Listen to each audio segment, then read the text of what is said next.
Tornado warning. Western Morgan County in north-central Georgia, eastern Walton County in north-central Georgia, northeastern Newton County in north-central Georgia, until 8 p.m. Eastern Daylight Time. At 7:23 p.m. Eastern Daylight Time, a severe thunderstorm capable of producing a tornado was located over Social Circle, Oregon, 8 miles northeast of Covington, moving northeast at 20 miles per hour. Hazard: tornado. Source: radar indicated rotation. Impact: flying debris will be dangerous to those caught without shelter.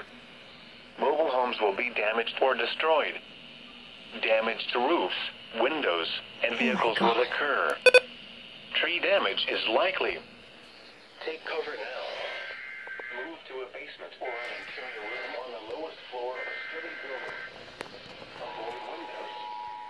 If you are outdoors in a mobile home or in a vehicle, move to the closest substantial shelter and protect yourself from flying debris. A tornado warning If you see has wind been damage, for hail or Oregon flood, County, wait until the storm has passed. Walton And County, inform me. effective until 8:09 p.m.